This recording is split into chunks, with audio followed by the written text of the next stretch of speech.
So there's a difference between a draft and what I'm calling for, which is mandatory service. So a draft is Yeah, like Keith was saying, it's a pool. They'll everyone can come in. They used to do it by dates. That This Is Us episode. They actually called out my birthday when they did the whole draft thing. I was freaking out. I was like, oh wait a minute, I would have been yeah. I was like, not my birthday, but yeah, they were doing it by birthdays. You would go and be deployed based on your birthday. That was during Vietnam. The draft is different. I'm calling for mandatory service. You turn 18, you serve, man or woman, doesn't matter, natural born or otherwise. Serve 2 years, and then you're out. And I think I think it would change a whole lot of people's hearts and minds.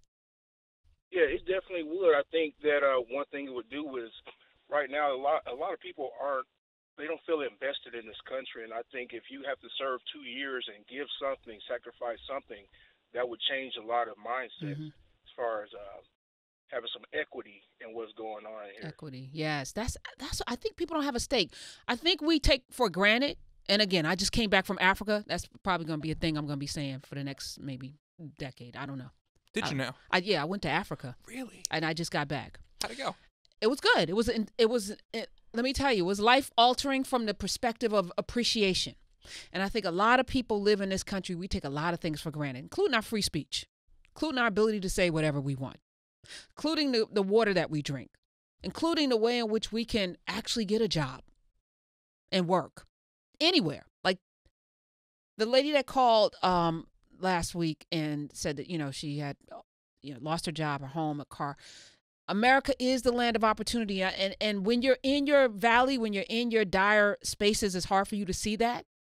But if you go to a country where there's no health care, there's no disability, like you can't go down to social services and get food stamps.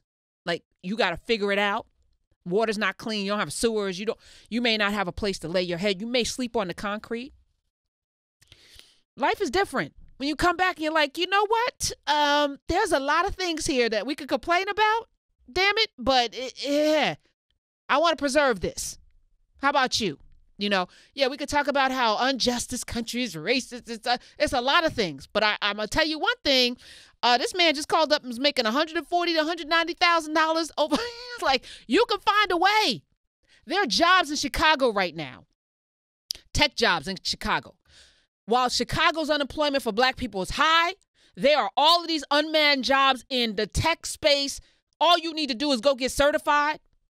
So, again, at the end of the day, we can complain about the unjust way in which this country is so racist and it's got a history, and it does have all of that.